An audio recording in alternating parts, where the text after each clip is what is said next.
علیکم ورحمۃ اللہ وبرکاتہ۔ الحمد للہ وکفی وسلام علی عبادہ الذین اصطفی۔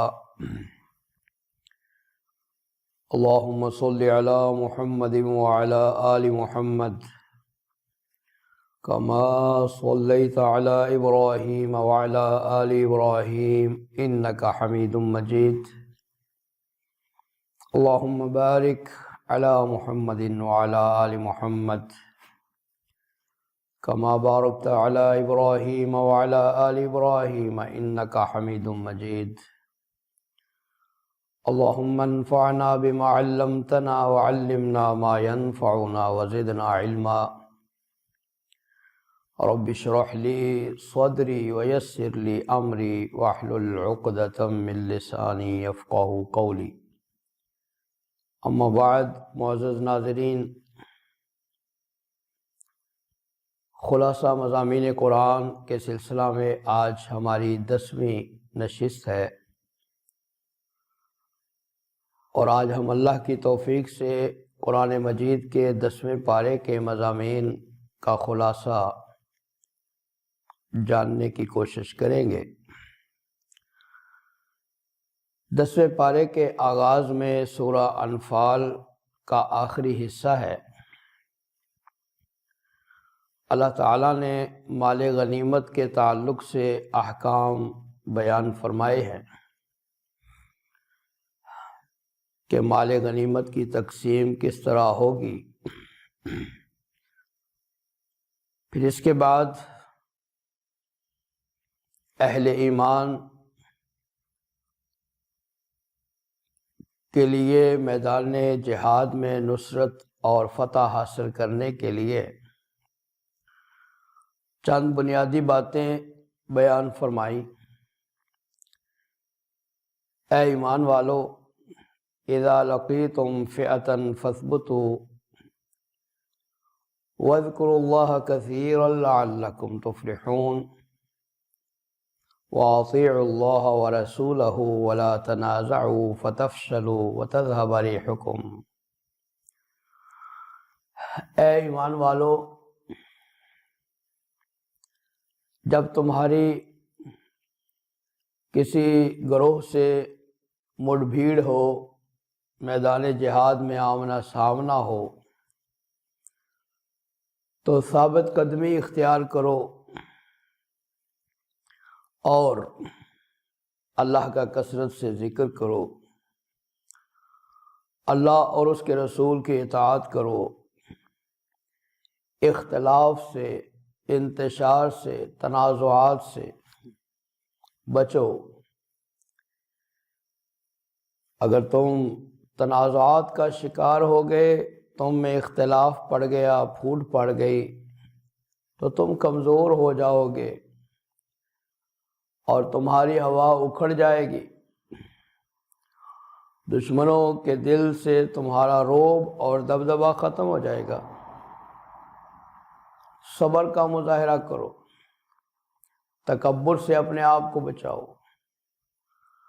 بڑی قیمتی ہدایات ہیں جو کہ اللہ تعالیٰ نے یہاں پر بیان فرمائی۔ پھر اسی غزوہ بدر کے تناظر میں اللہ تعالیٰ نے اہل ایمان کو استعداد اور تیاری کا حکم دیا۔ وَأَعِدُّوا لَهُم مَّا اسْتَطَعْتُم مِّن قُوَّةٍ وَمِن رِّبَاطِ الْخَيْلِ۔ یہ بات درست ہے کہ مومن مجاہد اللہ تعالیٰ پر بھروسہ کرتا ہے، اس کا توکل اللہ پر ہوتا ہے، لیکن اس کے لیے لازم ہے کہ اپنی استطاعت کے مطابق تیاری کرے، اور تیاری کے ضمن میں فرمایا قوت حاصل کرے۔ وہ قوت جسمانی بھی ہے، وہ قوت مادی بھی ہے، اسلحہ کے لحاظ سے اپنے آپ کو طاقتور بنانا بھی اس میں شامل ہے۔ اور حدیث پاک میں اس قوت کی تشریح بھی آئی ہے۔ فرمایا قوت سے مراد رمی ہے، یعنی نشانہ بازی، نشانہ درست کرنا۔ تو اس کا بھی حکم اللہ تعالیٰ نے دیا اور فرمایا کہ جب تم قوت حاصل کرو گے، تیاری پوری رکھو گے، تو جو اللہ کے دشمن ہیں اور تمہارے دشمن ہیں ان کے دلوں کے اندر تمہارا رعب پیدا ہوگا۔ پھر اللہ سبحانہ و تعالی نے فرمایا کہ وَأَلَّفَ بَيْنَ قُلُوبِهِمْ لَوْ أَنفَقْتَ مَا فِي الْأَرْضِ جَمِيعًا مَا أَلَّفْتَ بَيْنَ قُلُوبِهِمْ وَلَكِنَّ اللَّهَ أَلَّفَ بَيْنَهُمْ۔ اہل ایمان کے درمیان ان کے دلوں میں ایک دوسرے کی محبت اور الفت کو ڈالنا یہ اللہ تعالیٰ کا کام ہے۔ اللہ نے ہی ان ایمان والوں کے دلوں کو آپس میں جوڑا ہے۔ اے میرے پیغمبر محمد صلی اللہ علیہ وسلم، آپ ساری زمین کے خزانے بھی اگر خرچ کر دیں تو تب بھی آپ ان کے دلوں کو جوڑ نہیں سکتے۔ یہ اللہ ہی ہے جو ان کے دلوں کو جوڑتا ہے۔ تو یہ تالیف قلب اور دلوں میں ایک دوسرے کی محبت اور مسلمانوں میں ایک دوسرے کے لیے قربانی کا جذبہ، یہ اللہ تعالیٰ کی ایک نعمت اور اللہ تعالیٰ کا احسان۔ پھر غزوہ بدر کے ضمن میں اللہ سبحانہ و تعالیٰ نے قیدیوں کے تعلق سے بھی بیان فرمایا۔ غزوہ بدر میں جو قیدی آئے تھے، صحابہ کرام کی دو رائے تھی۔ بعض نے کہا کہ ان کو فدیہ لے کر چھوڑ دیا جائے، بعض نے کہا کہ ان کو قتل کر دیا جائے۔ رسول اکرم صلی اللہ علیہ وآلہ وسلم چونکہ نرم دل تھے، آپ نے پہلی رائے کو مقدم جانا اور فدیہ لے کر ان کو آزاد کرنے کا حکم دیا۔ اللہ تعالیٰ نے اس امر پر اپنے پیغمبر کی سرزنش کی اور فرمایا کہ ما کان لنبی ان یکون لہ اسری حتی یثخن فی الارض۔ پھر اس کے بعد اللہ سبحانہ و تعالی نے اس سورہ کے آخر میں اہل ایمان کی صفتیں، ان کی خوبیاں بیان فرمائیں۔ ان کے دلوں میں ایمان ہے۔ اہل ایمان اللہ کے لیے وطن چھوڑنے والے، ہجرت کرنے والے، اور ایک مسلمان وہ ہیں جو ان کی نصرت کرنے والے ہیں، انصار ہیں۔ اللہ تعالیٰ نے ان کی خوبیاں بیان فرمائی۔ اس سورہ کے آغاز میں بھی اللہ نے اہل ایمان کی صفتیں بیان کی کہ ایمان والے وہ ہیں کہ جب اللہ کا ذکر کیا جاتا ہے ان کے دلوں کے اندر اللہ کی خشیت اور ڈر پیدا ہو جاتا ہے، اور جب ان کے سامنے اللہ کی آیات کی تلاوت کی جاتی ہے تو ان کے ایمان میں اضافہ ہو جاتا ہے۔ وہ اللہ پر توکل کرنے والے ہیں، نماز قائم کرنے والے، اللہ کی راہ میں خرچ کرنے والے۔ فرمایا اولئک ھم المؤمنون حقا، یہ سچے مومن۔ اور سورہ کے آخر میں بھی اللہ نے یہ صفتیں بیان کر کے فرمایا اولئک ھم المؤمنون حقا، یہ سچے ایمان والے ہیں۔ تو اللہ سبحانہ و تعالیٰ سے دعا ہے کہ رب العالمین ہمیں ایمان اور اسلام کی محبت عطا فرمائے، اور وہ صفات، وہ پیاری خوبیاں جو اہل ایمان کی ہیں، اللہ تعالی ہمیں اختیار کرنے کی توفیق عطا فرمائے۔ اس کے بعد سورہ توبہ ہے، جس کا دوسرا نام سورہ براءہ ہے، اور یہ قرآن مجید کی واحد سورت ہے کہ جس کی تعلیم میں رسول اکرم صلی اللہ علیہ وآلہ وسلم نے شروع میں بسم اللہ الرحمن الرحیم تعلیم نہیں فرمائی۔ یہ سورہ بغیر بسم اللہ الرحمن الرحیم کے پڑھی جاتی ہے۔ اس سورہ کا خاص مضمون جو ہے وہ غزوہ تبوک ہے۔ غزوہ تبوک یہ رسول اکرم صلی اللہ علیہ وآلہ وسلم کی حیات طیبہ میں یہ آپ کا آخری غزوہ تھا جس میں آپ شریک ہوئے، اور آپ غور کریں کہ غزوہ بدر پہلا بڑا معرکہ تھا جس میں آپ شریک ہوئے، اور غزوہ تبوک یہ آخری معرکہ تھا۔ یہ دونوں صورتیں ساتھ ساتھ ہیں، اور یہ غزوہ اس لحاظ سے بڑا ہی اہمیت کا حامل تھا کہ یہ عرب سے جو باہر طاقتیں تھیں اور حکومتیں تھیں، یہ ان کے خلاف تھا کہ روم کی فوجوں کے بارے میں آپ کو اطلاع ملی کہ وہ مدینہ پر چڑھائی کی تیاری کر رہے ہیں۔ تو رسول اللہ صلی اللہ علیہ وآلہ وسلم نے بجائے اس کے کہ ان کا مدینہ میں انتظار کرتے، آپ خود ان سرحدوں کے پاس لشکر کو لے کر گئے، اور پھر یہ غزوہ ان دنوں میں ہوا کہ جب گرمی کی شدت تھی، اور یہ وہ دن تھے، وہ موسم تھا جب لوگوں کی فصلیں تیار تھی، کھجوریں پکی ہوئی تھی، یعنی ایسے عالم میں اللہ کی راہ میں نکلنا، اور پھر اعلان یہ تھا کہ جو بھی غزوہ میں جہاد میں جانے کی طاقت رکھتا ہے اس پر یہ لازم ہے کہ وہ اس غزوہ میں جائے، یعنی فرض عین تھا جہاد۔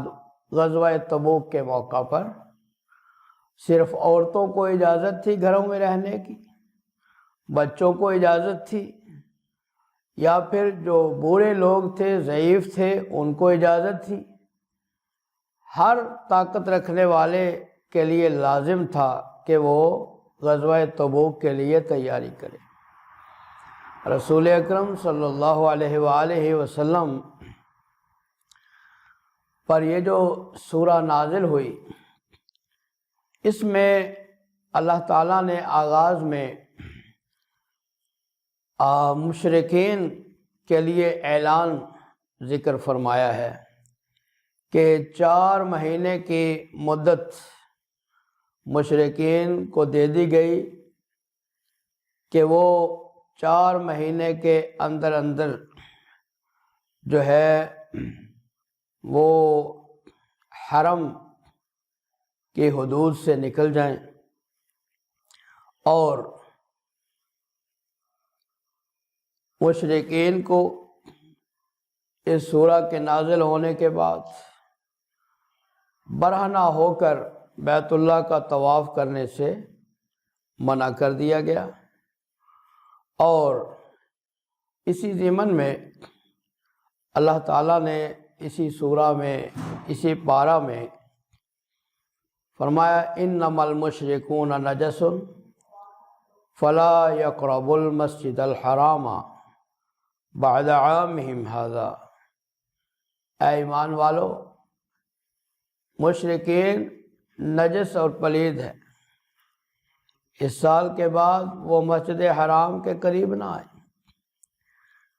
اور اسی پارہ کے اندر اللہ سبحانہ و تعالی نے بڑے ہی بلیغ اور بڑے ہی پیارے انداز میں اہل ایمان کو یہ بتایا کہ ایک طرف اللہ کی محبت ہے، اللہ کے رسول صلی اللہ علیہ وآلہ وسلم کی محبت ہے، اور اللہ کی راہ میں جہاد کی محبت ہے۔ دوسری طرف کسی کے ماں باپ ہیں، کسی کی اولاد ہے، کسی کے بھائی بہنیں ہیں، کسی کی بیویاں ہیں، یا پھر رشتہ دار ہیں، پھر مال کی محبت، کاروبار اور تجارت کی محبت، یا اپنے گھروں کی محبت۔ اللہ تعالیٰ نے اس پارے کے اندر فرمایا کہ تمہارے دلوں کے اندر سب سے بڑھ کر جو محبت ہے وہ اللہ اور اس کے رسول کی محبت ہونی چاہیے، اور باقی دنیا کی جتنی بھی چیزیں ہیں، دنیا کے جتنے بھی رشتے ہیں، ان کی محبت اللہ اور اس کے رسول صلی اللہ علیہ وآلہ وسلم سے بڑھ کر نہیں ہونی چاہیے۔ اور اگر ان سب کی محبت اللہ اور اس کے رسول صلی اللہ علیہ وآلہ وسلم کی محبت سے بڑھ گئی تو پھر تم انتظار کرو اللہ کے عذاب کا۔ اللہ کا عذاب کسی وقت بھی آ سکتا ہے۔ یہاں ہمارے لیے بڑا ہی لمحہ فکریہ ہے، ہم اپنے معاملات کا جائزہ لیں اور اپنے گریبانوں میں جھانکیں کہ جب ہمارے سامنے اللہ اور اس کے رسول صلی اللہ علیہ وآلہ وسلم کا حکم آتا ہے، اور دوسری طرف یہ رشتے، یہ ناطے اور یہ دنیا کی چیزیں، ان کی محبت آتی ہے، تو ہم کون سی محبت کو مقدم رکھتے ہیں اور کون سی محبت کو ہم ترجیح دیتے ہیں؟ پھر اسی پارے کے اندر اللہ تعالیٰ نے یہ بھی بتایا کہ یہود و نصارہ کے جو مذہبی پیشوا ہیں، اتخذوا احبارہم و رہبانہم اربابا من دون اللہ والمسیح ابن مریم، فرمایا ان کے مذہبی پیشواؤں نے، اپنے جو پیشوا ہیں، جو یہود و نصارہ نے اپنے مذہبی پیشواؤں کو اللہ کے سوا رب بنا لیا۔ یعنی یہود و نصارہ کا حال بتایا جا رہا ہے کہ انہوں نے جو اپنے مذہبی پیشوا ہیں ان کو رب کا درجہ دے دیا، ان کی عبادت کرنے لگ گئے۔ عدی ابن حاتم رضی اللہ تعالی عنہ، جو حاتم طائی کے بیٹے ہیں، جو نصرانی مذہب قبول کر چکے تھے، جب وہ مسلمان ہوئے تو انہوں نے رسول اللہ صلی اللہ علیہ وآلہ وسلم سے پوچھا، سوال کیا کہ قرآن پاک میں یہ آتا ہے کہ ہم نے اپنے مذہبی پیشواؤں کو رب بنایا، ہم نے تو کبھی ان کی عبادت نہیں کی۔ یعنی ان کے ذہن میں یہ تھا کہ جیسے ہم اللہ کی عبادت کرتے ہیں، سجدہ کرتے ہیں یا نماز ادا کرتے ہیں، اس طرح تو ہم نے کبھی ان کے سامنے نہیں کیا۔ تو رسول اللہ صلی اللہ علیہ وآلہ وسلم نے وضاحت فرمایا کیا ایسا تھا کہ اللہ کی حلال کی ہوئی چیز کو وہ حرام کرتے تھے، تم حرام مان لیتے تھے، اور اللہ کی حرام کی ہوئی چیز کو حلال قرار دیتے تھے، تم حلال مان لیتے تھے؟ کہا ہاں ایسا تو تھا۔ فرمایا یہی ان کو رب بنانا ہے، یہی ان کی عبادت ہے۔ تو اس سے ہمیں یہ سبق ملتا ہے کہ کوئی بھی مذہبی پیشوا ہو، دین کا لبادہ اوڑھنے والا ہو اور دین کا داعی اور مبلغ ہونے کا دعویٰ کرتا ہو، اس کو یہ حق نہیں ہے کہ اپنی طرف سے اللہ کے دین کے اندر کوئی کمی بیشی کرے، اور اس کی بات کو اللہ اور اس کے رسول کی بتائی ہوئی بات پر مقدم کر لینا، یہ اس کو رب بنانا ہوتا ہے۔ پھر بتایا گیا کہ ان مذہبی پیشواؤں میں سے اکثر وہ ہیں لَيَأْكُلُونَ أَمْوَالَ النَّاسِ بِالْبَاطِلِ، وہ لوگوں کا مال باطل طریقے سے کھاتے ہیں، وَيَصُدُّونَ عَن سَبِيلِ اللَّهِ، اور اللہ کی راہ سے لوگوں کو روکتے ہیں، یعنی اس بات پر وعید سنائی گئی کہ یہ لوگ اکثر مذہبی پیشوا ان کے دنیا کے مال کے لیے وہ اللہ کے دین کو بیچ دیتے ہیں۔ پھر اسی پارے کے اندر زکوٰۃ نہ ادا کرنے والوں کے متعلق بتایا گیا کہ زکوٰۃ جو ادا نہیں کرتے اور اپنے مال کو جمع کر کے رکھتے ہیں، والذین یکنزون الذهب والفضة ولا ينفقونها في سبيل الله فبشرهم بعذاب علیم یوم یحمى علیہا فی نار جہنم فتکوی بہا جباہہم وجنوبہم وظہورہم ھذا ما کنزتم لانفسکم فذوقوا ما کنتم تکنزون۔ فرمایا کہ ایسے لوگوں کو دردناک عذاب کی خوشخبری سناؤ۔ فرمایا ان کے مال کو جہنم کے اندر گرم کیا جائے گا، تپایا جائے گا، اور اس مال سے، اسی سونے چاندی سے اس کو جہنم کی آگ میں تپا کر اس سے ان کی پیشانیوں کو، ان کے پہلوؤں کو اور ان کی پشتوں کو داغا جائے گا، اور کہا جائے گا ھذا ما کنزتم لانفسکم، یہ وہ مال ہے جو تم نے دنیا میں اپنے لیے جمع کیا، یہ سزا ان کو دی جائے گی۔ اور اسی ضمن میں اسی پارے کے اندر اللہ سبحانہ و تعالیٰ نے زکوٰۃ کے مصارف بھی بیان فرمائے کہ زکوٰۃ کن کن جگہوں پر خرچ کی جا سکتی ہے۔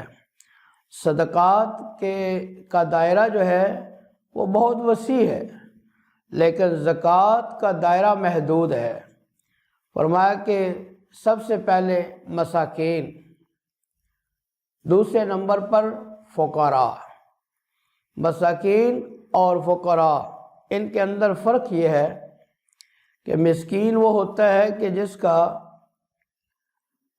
مشکل سے گزارا ہو رہا ہے لیکن مشکل سے ہو رہا ہے، اور فقیر وہ ہوتا ہے کہ جس کا مشکل سے بھی گزارا نہیں ہوتا۔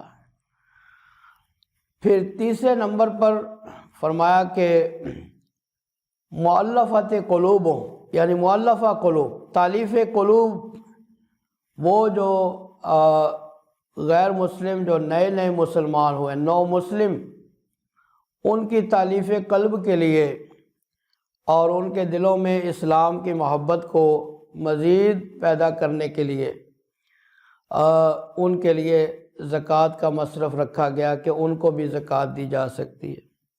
والعاملین علیہا، اور وہ جو زکوٰۃ کے مال کے متعلق جو عامل مقرر کیے جاتے ہیں، ملازم مقرر کیے جاتے ہیں حکومت کی طرف سے، جو زکوٰۃ کو جمع کرتے ہیں اور اس کا حساب رکھتے ہیں، اس کو تقسیم کرتے ہیں، فرمایا کہ ان کی جو ہے ان کو بھی زکوٰۃ میں سے حصہ، ان کی مزدوری دی جا سکتی ہے۔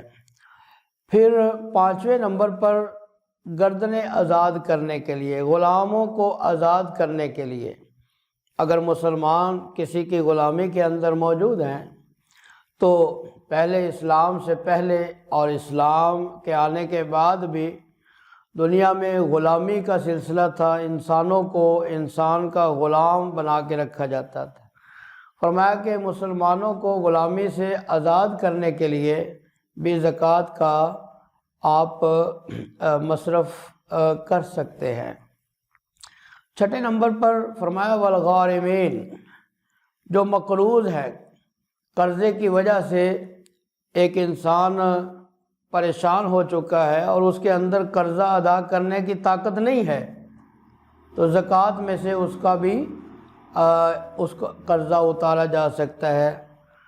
پھر ساتویں نمبر پر فرمایا فی سبیل اللہ، اللہ کی راہ میں، اس سے مراد جہاد بھی ہو سکتا ہے اور اس سے مراد دیگر جو فلاحی کام ہے، اللہ کے دین کے کام ہیں، دین کی اشاعت کا کام ہے، مدارس کا سلسلہ ہے، یہ بھی اس میں شامل ہو سکتا ہے۔ اور آٹھویں نمبر پر فرمایا وابن السبیل، مسافر، سفر کر رہا ہے اور سفر کے دوران اس کا زاد راہ ختم ہو گیا، ضائع ہو گیا، کوئی نقصان ہو گیا، تو منزل تک پہنچنے کے لیے اس کو بھی زکوٰۃ دی جا سکتی ہے۔ یہ 8 مصارف ہیں جو کہ صرف اسی پارے کے اندر اللہ تعالیٰ نے بیان فرمائے۔ غزوہ تبوک کے سلسلے میں 2 قسم کے لوگ تھے، ان کا یہاں تذکرہ کیا گیا۔ ایک وہ منافقین تھے کہ جو بغیر کسی عذر کے رسول اکرم صلی اللہ علیہ وآلہ وسلم کے پاس آ کے اجازت مانگتے تھے، عذر پیش کرتے تھے، بہانے بناتے تھے اور جہاد سے پیچھے رہنے کی کوشش کرتے تھے۔ اور دوسرے وہ اہل ایمان تھے جن کے پاس جانے کی طاقت نہیں تھی، سفر کی طاقت نہیں تھی، سواری نہیں تھی، لیکن اس کے باوجود رسول اللہ صلی اللہ علیہ وسلم کی خدمت میں آ کر وہ درخواست کرتے، اللہ کے محبوب ہم جانا چاہتے ہیں اور ہمارے لیے سواری کا بندوبست کیا جائے۔ اور اللہ تعالیٰ نے ان کا بھی تذکرہ فرمایا کہ اے میرے پیغمبر، جب آپ ان کو کہتے تھے کہ میرے پاس سواری نہیں ہے تمہیں مہیا کرنے کے لیے، تو وہ آپ کے پاس سے اس طرح واپس جاتے تھے کہ ان کی آنکھوں سے آنسو بہہ رہے ہوتے تھے، یعنی غم کے ساتھ، دکھ کے ساتھ کہ ہم اتنی بڑی نیکی سے، جہاد سے محروم رہ جائیں گے۔ تو ان کا تذکرہ بھی اللہ تعالیٰ نے یہاں پر فرمایا۔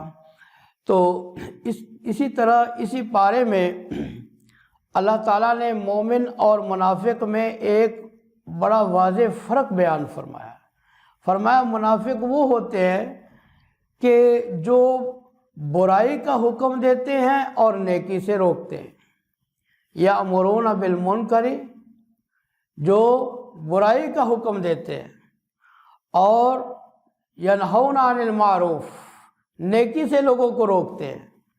لیکن مومن کون ہے؟ یأمرون بالمعروف وینہون عن المنکر، وہ جو ہے نیکی کا حکم دیتے ہیں اور برائی سے لوگوں کو روکتے ہیں۔ تو اس طرح یہ 10ویں پارے کے مضامین میں سے چند ایک خاص آپ کی خدمت میں پیش کیے ہیں۔